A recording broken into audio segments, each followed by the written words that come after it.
Maharashtra food tour या series मध्ये आम्ही संपूर्ण महाराष्ट्र पालथा घालत आहोत। आतापर्यंत 10 जिल्हे फिरलो आणि प्रत्येक ठिकाणी एकदम वेगळं सरप्राईज मिळालं। हा तृप्त झाले। छोट्या छोट्या गावांमध्ये सुद्धा 80 ते 100 वर्ष जुने खाण्याचे स्पॉट सापडले। आपल्या गावागावांमध्ये एकदम वेगळं फूड कल्चर आहे। पण या सगळ्यात मला काय आवडलं तर या 10 जिल्ह्यांमधली 25 माझी रेकमेंडेशन म्हणजे वैयक्तिक माझ्या आवडीची ठिकाणं मी तुम्हाला सांगणार आहे आणि प्रत्येक ठिकाण मी फक्त 1 मिनिटात सांगणार आहे। त्यामुळे जर ठिकाण आवडलं नाही तर ते ठिकाण स्किप करा, पण व्हिडिओ मात्र सोडू नका। त्यामुळे व्हिडिओ शेवटपर्यंत बघत राहा। नमस्कार मंडळी, वेलकम बॅक टू सुकीर्त जी।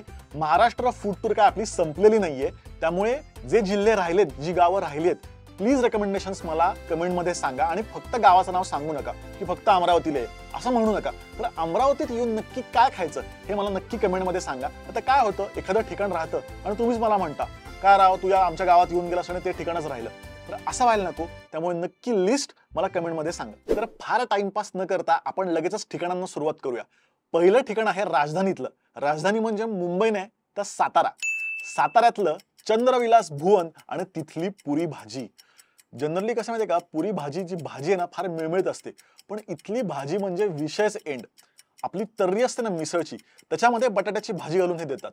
इथला मसालाच वेगळा आणि पुरी सुद्धा अप्रतिम। पुरी भाजी शिवाय इथलं फरसाण सुद्धा हे स्वतः बनवतात, त्यामुळे मिसळ सुद्धा उत्तम होती। पण माझं रेकमेंडेशन हे पुरी भाजीच राहील। तर पुढचं ठिकाण साताऱ्याच्या थोडं पुढे म्हणजे कराडला। कराडला न्यू बॉम्बे रेस्टॉरंट आणि तिथली आंबोळी। आता आंबोळी म्हणजे ना आपल्याला वाटतं कोकणात जशी मिळते तशी आंबोळी, पण इथली आंबोळी वेगळीच होती। एकदम खरपूस 3 पिठांचा वापर करून केलेली आणि सोबत कोरडी फुटण्याची चटणी आणि ओली चटणी आणि भाजी सुद्धा होती। मी इतक्या ठिकाणी आंबोळी खाल्ल्यात, रवा डोसा खाल्लाय, डोसे खाल्लेत, पण इथली आंबोळी वेगळी आहे आणि तिथली चव तुमच्या कायम लक्षात राहील। 90 वर्षांपेक्षा जुनं असलेलं हे रेस्टॉरंट आहे बॉम्बे रेस्टॉरंट। पुढचं ठिकाण आहे कराड बस स्टँडच्या समोरचाच साईनाथ वडापाव। आता वडापाव खूप ठिकाणी मिळतो, पण इथला वडापावचा जो पाव आहे तो वेगळा आहे। चटणी पण स्पेशल आहे आणि कांद्यासोबत ते सर्व करतात। म्हणजे इतक्या ठिकाणी आपण वडापाव खातो, पण इथला वडापाव मला विशेष लक्षात राहिलाय। तुमच्या गावातले कुठले वडापाव आहेत ते पण मला प्लीज सांगा, कारण वडापाव हा प्रकारच आपल्याला लई आवडतो। त्यामुळे जर कराडला गेलात तर साईनाथ वडापाव मस्ट आहे। पुढच्या स्पॉटसाठी कराडच्याच थोडं पुढे जाऊयात सांगलीला, आणि सांगलीची भेळ वेगळं सांगायची गरज नाही, संभा भेळ। म्हणजे ह्याचं इतकं नाव होतं, इतकी हवा होती, त्यामुळे मला शंका होती की खरंच चांगली आहे का, पण खाल्ल्यावर कळलं की अगदी नावाला साजेशी अशी ही भेळ आहे। खरं तर भेळेमध्ये काय असं वेगळं स्पेशल असणार आहे असं आपल्याला वाटतं, पण एक घास खाल्ला आणि डायरेक्ट स्वर्गात, कारण भेळेमध्ये हे भडंग मिक्स करतात। इथल्या पाण्याची पण चव वेगळी आहे आणि पुरी सुद्धा थोडीशी चुरडतात, त्यामुळे या भेळेमध्ये एक्स फॅक्टर काहीतरी वेगळं आहे हे नक्की। पुढचा स्पॉट आहे सांगलीतलाच। आता पुरी भाजी भेळ सगळं खाऊन जर पोट गरम झालं असेल तर पोट थंड करण्यासाठीचा बेस्ट स्पॉट म्हणजे सांगलीतलं एनडी सोडा। म्हणजे आता इतक्या ठिकाणी मॉकटेल आणि फॅन्सी प्रकार मिळतात आणि आपण खूप सारे पैसे खर्च करत असतो, पण जी गावातल्या सोड्याची चव असते ना ती मला जास्त आवडते। मग तो गोटी सोडा असेल, वाळा सोडा असेल, आणि एनडीमध्ये तुम्हाला खूप सारे प्रकार मिळतात। इथलं मसाला थम्सअप सुद्धा भारी होतं आणि इथला वाळा सोडा मी कधीच विसरणार नाही। तर पुढचं ठिकाण आहे नरसोबाची वाडी आणि नरसोबाच्या वाडीतली सोमण खानावळ। म्हणजे आता आपण इतक्या थाळ्या खातो, म्हणजे महाराजा थाळी, 1760 पदार्थ, स्वीट, स्टार्टर, पण ही जी थाळी आहे ना, म्हणजे थाळी नाही तर तो देवाचा प्रसाद आहे। इतकी सात्विक आणि चविष्ट थाळी, एकतर पूर्णपणे पंगत असते आणि आग्रह करून वाढतात। चटणी कोशिंबिरी पासून ते बासुंदी पर्यंत प्रत्येक पदार्थाला अगदी अप्रतिम चव। त्यामुळे सोमण थाळी मी आयुष्यात विसरणार नाही आणि ती 100 नाही, मी 1000% रेकमेंड करीन। तर नरसोबाच्या वाडीहून आपण आपल्या पुढच्या स्पॉटकडे जाऊयात इस्लामपूरला, आणि इस्लामपूरचा अख्खा मसूर। भाऊ आता प्रत्येक ढाब्यावरती अख्खा मसूर मिळतो, पण जर तुम्हाला अस्सल आणि खरा अख्खा मसूर खायचा असेल ना तर इस्लामपूरला जायचं, कारण इस्लामपूरलाच अख्खा मसूर या डिशचा जन्म झालाय आणि ते सुद्धा अरुण पाटीलच्या ढाब्यावरती। खूप जुना ढाबा आहे आणि इथे 3 प्रकारचे मसूर मिळतात। एक मिरचीवाला आहे, एक तेज आहे आणि एक आपला नॉर्मल नेहमी मिळतो तसा अख्खा मसूर आहे। मिरचीवाला अख्खा मसूर लई भारी आहे आणि तो रोटी सोबत सर्व करतात। तिथला जिरा राईस आणि मसाला राईस सुद्धा खूप भारी आहे। फक्त 4च पदार्थ या ढाब्यावरती मिळतात, पण ती जी चव आहे ती तुम्हाला बाकी कुठेच मिळणार नाही। तो अख्खा मसूर खाल्ल्यावर तुम्हाला कुठलाच अख्खा मसूर आवडणार नाही। आता झणझणीत अख्खा मसूर खाल्ल्यानंतर आपण आपल्या पुढच्या स्पॉटला जाऊयात, आणि तो म्हणजे इस्लामपूर मधलाच अण्णा बुड्ढे यांचा पेढा। हे 90 वर्षाहून जुनं ठिकाण आहे आणि इथला पेढा म्हणजे मी असे किस्से ऐकलेत की जर पोट बिघडलं तर डॉक्टर सुद्धा इथे प्रिस्क्रिप्शन मध्ये अण्णा बुड्डेंचा पेढा खा असं लिहून देतात. पण खरंच सांगतो, अप्रतिम चव, थोडा स्मोकी फ्लेवर होता आणि एकदम ताजे ताजे पेढे. इथला कलाकंद सुद्धा अप्रतिम आणि खूप ऐतिहासिक असं हे ठिकाण आहे.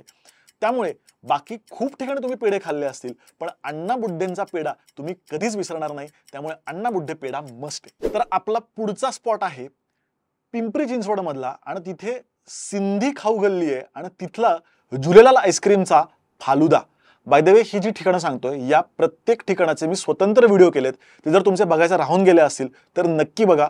जर नवीन असाल चॅनलवरती तर चॅनल गो थ्रू करा आणि सबस्क्राईब करा चॅनल.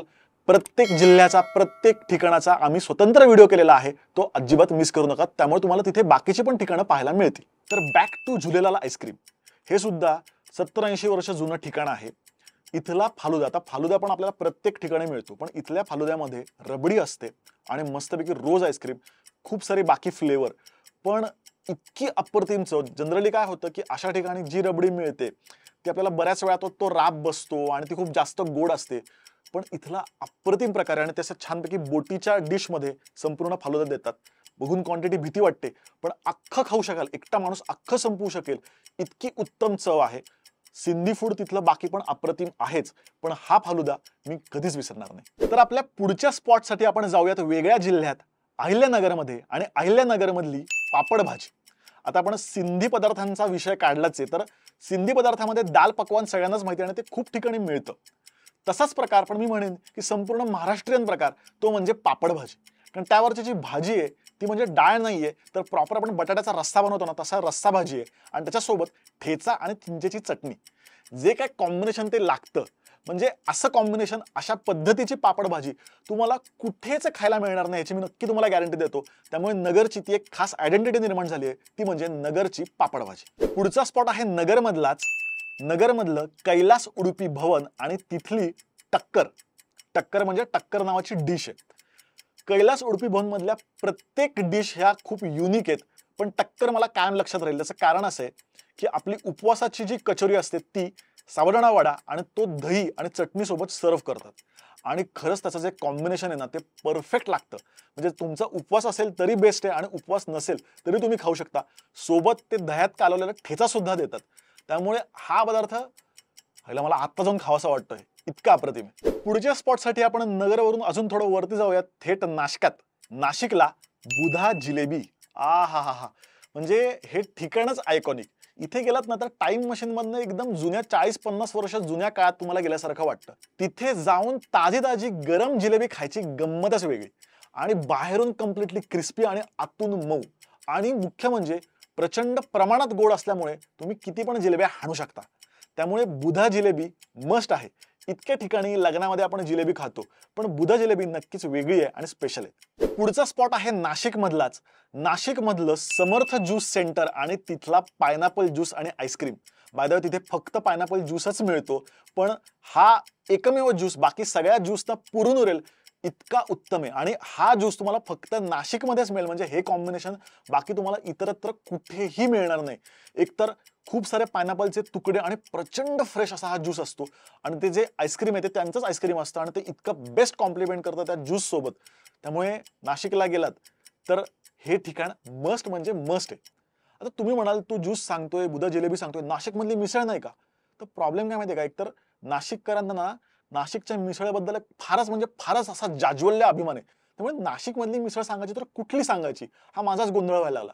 नाशिककर प्लीज मला मदत करा आणि तुम्ही सांगा की नाशिक मधली फक्त एक मिसळ सांगायची असेल तर अशी कुठली मिसळ ते मला प्लीज कमेंटमध्ये सांगा. आता माझ्या मनात ती मिसळ आहे, पण मी तुम्हाला इथे व्हिडिओत सांगणार नाहीये. मला कमेंटमधनं जाणून घ्यायला जास्त आवडेल. तर नाशिक मधल्या मिसळच्या वादामध्ये न पडता आपण पुढे जाऊया आणि नाशिक जिल्ह्यातलीच मी तुम्हाला मिसळ रेकमेंड करतो, ती म्हणजे सिन्नर मधली गार्डन मिसळ. विशेष म्हणजे ही मिसळ काळ्या मसाल्यामध्ये मिळते आणि ती चुलीवर बनवतात, आणि जेव्हा चुलीवर काही बनतं पुणेकर तिथे जातातच. त्यामुळे मला जेव्हा कळलं की चुलीवरची मिसळ आहे, मी लगेच जाऊन तिथे खाल्ली. तर खरंच चुलीवरचे म्हणून नाही, खरंच मिसळ छान आहे. मुख्य म्हणजे त्याची चव, तो जो कट, तो रस्सा, जे जे काय तुम्ही म्हणाल कट रस्सा सॅम्पल, मी तरी सॅम्पल म्हणतो, तर ते जे सॅम्पल मिसळबरोबर मिळतं ते सुद्धा वेगळ्या प्रकारची त्याची चव आहे आणि ते सर्व सुद्धा छान करतात. त्याला फील सुद्धा कम्प्लिटली ढाब्याचं आहे. त्यामुळे नाशिकवरनं येता येता किंवा नाशिकला जाता जाता सिन्नर लागतामध्ये नक्की मिसळ ट्राय करा. आपल्या पुढच्या स्पॉटसाठी आपण जाऊया थेट सोलापुरात. म्हणजे सोलापुरात इतक्या गोष्टी खायला होत्या, म्हणजे मी एक्सपेक्ट पण केलं नव्हतं. इतकी ठिकाणं होती, खूप सारी ठिकाणं कव्हर केली, तरी बरीच ठिकाणं अजून शिल्लक आहेत. पण लक्षात राहिलेली ठिकाणं म्हणजे ऑफकोर्स तिथली भाग्यवंती नावाची एक गाडी आहे आणि त्या गाडीवरची हुग्गी. हुग्गी म्हणजे गव्हाची खीर आणि हुग्गी माझ्या खूप जवळची आहे, कारण हा सुद्धा बेळगावचा किंवा कर्नाटकातला पदार्थ आहे. भाग्यवंती मधली हुग्गी खाल्ल्यावर, एक घास खाल्ल्यावर थेट मी बालपणातच गेलो. अप्रतिम हुग्गी, फक्त 30 रुपयामध्ये सुंदर चव आणि छान ते दूध त्याच्यावरती घालून ती हुग्गी देतात. सकाळच्या वेळेमध्येच ती हुग्गी मिळते. त्याचा ॲड्रेस पण मी देतोय त्याचा, भाग्यवंतीच्या गाडीचा. म्हणजे शब्द नाहीत माझ्याकडे, अशी ती हुग्गी होती. अप्रतिम चव, म्हणजे ही चव सुद्धा तुम्ही कुठलातरी देवाचा प्रसाद खाताय असंच तुम्हाला वाटतं. पुढचा स्पॉट आहे सोलापूर मधलं MIDC मधलं श्री नरसिंह, तिथला उडीद वडा आणि बोंडा. म्हणजे आता मी दावणगिरी पासून हुबळी म्हणू नका, धारवाड म्हणू नका, सगळीकडे जाऊन अप्रतिम मेदू वडा खाल्लेला आहे. पण इथला जो उडीद वडा आणि जो बोंडा होता, हा एकदम ताजे ताजे करून देतात, ते बनवून ठेवत नाहीत. आणि सगळ्यात म्हणजे USP म्हणतो आपण तशी म्हणजे तिथली चटणी, आणि ती जी पातळ चटणी आहे ती शेंगदाण्याची असते आणि अशी चटणी कुठेच मिळत नाही.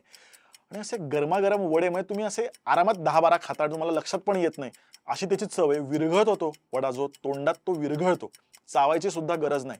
तर इथला मेदू वडा आणि बोंडा दोन्ही मला कायम लक्षात राहील. पुढचा स्पॉट आहे सोलापूर मधलाच नाज मस्तनीची मलई. म्हणजे नाज मस्तनी अशी गाडीच आहे ही कोल्ड्रिंकची, आणि तिथे मलई म्हणजे बर्फाचा क्रश आणि त्याच्यामध्ये मलई घालून देतात. आणि हा म्हणजे जो प्रकार आहे ना, आपण लिक्विड फॉर्मचा, समजा जर तुम्ही कंदी पेढा किंवा जर कुंदा खाल्लात थंडगार तर कसा लागेल, तशी ती मलई लागते. थोडा त्याला स्मोकी फ्लेवर आहे. मी सांगतो तुम्हाला की कम्प्लिटली वेगळ्या पद्धतीचा हा पदार्थ आहे. हा तुम्हाला कुठेच खायला मिळणार नाही.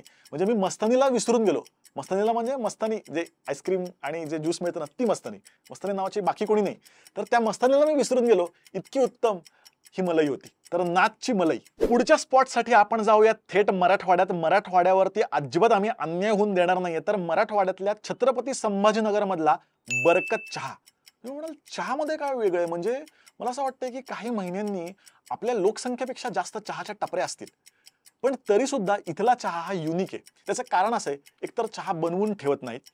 जे दूध असतं चहातलं ते खूप वेळ उकळतात आणि ते आटवतात. त्यामुळे ना त्या दुधाचा एक वेगळा गोडवा आणि वेगळा फ्लेवर त्या चहाला येतो. त्यामुळे तिथे वेलची नाही, आलं नाही, काही नाही, एकदम अस्सल चहा आणि त्या चहाला दुधाची एक वेगळी चव. त्यामुळे कम्प्लिटली युनिक चहा आणि तितकीच किक देणारा. त्यामुळे बरकत चहा मला कायम लक्षात राहील. पुढचा स्पॉट आहे संभाजीनगर मधला आप्पा हलवाईचा पेढा. बाय द वे, आप्पा हलवाईमध्ये फक्त पेढाच मिळतो, बाकी काही मिळत नाही. 100 वर्षांपेक्षा जुनं हे ठिकाण आहे आणि वाड्यामध्ये एखादं दुकान असतं ना, तसं हे दुकान आहे. पेढ्याचा साईज एवढा मोठा आहे आणि आता आपण नाही का की शुगर नको जास्त वगैरे म्हणून आम्ही फक्त एवढाच खाल्ला. अजून थोडा, अजून थोडा, अजून थोडा, असं करत करत तुम्ही अख्खा पेढा कसा संपतो तुम्हाला कळत पण नाही इतकी. आणि मुख्य म्हणजे काही जास्त गोष्टी नाहीत. अशी वेलचीची हलकीशी चव आहे आणि साधेपणात सुद्धा किती उत्कृष्ट चव असू शकते, तो म्हणजे आप्पा हलवायचा पेढा. पुढचा स्पॉट छत्रपती संभाजीनगर मधल्या त्रिमूर्तीचा सामोसा राईस. खरं तर अशी विचित्र जी कॉम्बिनेशन असतात ना, की पाणीपुरीतच पिझ्झा घातलाय, कशात तरी चीज घातलंय, चॉकलेट घातलंय, सुकामेवा टाकलाय, अशी मला खरं तर आवडत नाहीत. त्यामुळे मी थोडासा साशंक होतो इथे जाताना. पण भाऊ खरंच सांगतो, बेस्ट कॉम्बिनेशन आहे. तर मसाला राईस असतो, त्यात सामोसा चुरडतात आणि त्याच्यावरती त्यांची जी तर्री आहे किंवा कट आहे तो टाकतात. आणि म्हणजे मी आवडणार नाही असं समजून तिकडे गेलो होतो, पण मी संपूर्ण प्लेट जी काय हाणली आहे. त्यामुळे खरं तर विचित्र कॉम्बिनेशन ऐकायला वाटतं, पण खाऊन बघा, नक्कीच चवीला अप्रतिम असा हा पदार्थ आहे, तो म्हणजे त्रिमूर्तीचा सामोसा राईस. पुढचा स्पॉट आहे छत्रपती संभाजीनगर मधलं तारा पान. हे पण असं एकदम संस्कृती असणार असं एकदम जुनं ठिकाण आहे. बर्फाच्या लादीवरती इथे पान बनवतात. खरं तर आता पानामध्ये पण खूप फॅन्सी प्रकार आहेत, म्हणजे काय स्ट्रॉबेरी काय, चॉकलेट काय, सुकामेवा, ड्रायफ्रूट. पण जर तुम्हाला एकदम अस्सल पान खायचं असेल ना, तर नक्की इथे जा. तारा स्पेशल खाऊ शकता. आता मी अतिशय सज्जन माणूस आहे, ते 420, 320 असली पानं काय मी खात नाही. मसाला पान खातो. मसाला पान सुद्धा उत्तम मिळतं आणि तसल्या शौकीनांसाठी सुद्धा त्या प्रकारचे पानं सुद्धा तिथे मिळतात. पुढचा स्पॉट थेट जालन्यामध्ये, जालन्यातलं मथुरा भवन आणि तिथली लस्सी. हे सुद्धा म्हणजे लोकांना माहिती आहे तसं 125 वर्ष ठिकाण आहे. खरं तर माहित पण नाही की ते कधी सुरू झालंय. इतकं ते जुनं ठिकाण आहे. लस्सी आपण खूप ठिकाणी खातो, पण इथली लस्सी आहे ना त्यामध्ये थोडीशी बासुंदी सुद्धा मिक्स करून देतात. त्यामुळे त्याचा फ्लेवरच तुम्हाला वेगळा लागतो. इथली बासुंदी सुद्धा उत्तम होती. पण लस्सी जी आहे ती नक्कीच युनिक होती आणि ती चव तुम्हाला बाकी कुठेही मिळणार नाही. त्यामुळे जालना मला इथल्या लस्सीसाठी कायम लक्षात राहील. तर पुढच्या स्पॉटसाठी आपण जाऊयात लातूरला. लातूरमधल्या सूर्य दक्षिणची इडली. खरं तर लातूरमध्ये इडलीचं कल्चरच आहे. खूप ठिकाणी उत्तम इडली सांबार, इडली चटणी तुम्हाला मिळतं, पण इथली इडली मी अजिबात विसरणार नाही.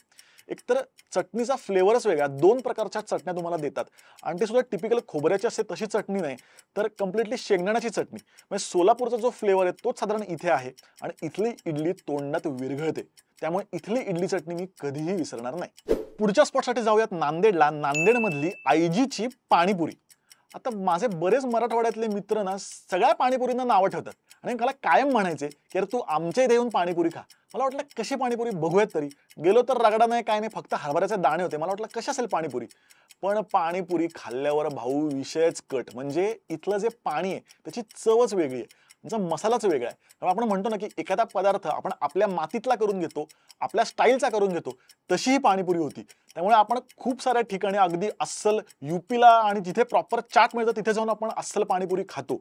पण इथली पाणीपुरी नक्कीच वेगळी आहे, युनिक आहे. तुम्ही म्हणाल एवढेच स्पॉट? कोकण राहिले, खानदेश राहिले, विदर्भ राहिले, मराठवाड्यातले काही जिल्हे राहिले, मुंबई राहिले, पुणे राहिले. भाऊ सगळीकडे आपण जाणार आहोत. प्रत्येक ठिकाणचे स्पॉट आपण कव्हर करणार आहोत. प्रत्येक गावांमध्ये आपण जाणार आहोत. त्यामुळे तुमची रेकमेंडेशन सांगायला अजिबात विसरू नका. महाराष्ट्र फूड टूर आता आपली परत सुरू होतीये. पुढच्या आठवड्यापासून आपला परत महाराष्ट्र फूडचा दौरा चालू होतोय. त्यामुळे प्रत्येक ठिकाणी जाऊन आपण वेगवेगळे इंटरेस्टिंग फूड स्पॉट्स कव्हर करणार आहोत. पुढचा जिल्हा कुठला असावा ते पण मला नक्की सांगा. असेच इंटरेस्टिंग खाण्याचे आणि फिरण्याचे व्हिडिओज घेऊन आपण येत असतो. त्यामुळे बुधवार अजिबात चुकवायचा नाही. तोपर्यंत हॅपी जर्नी.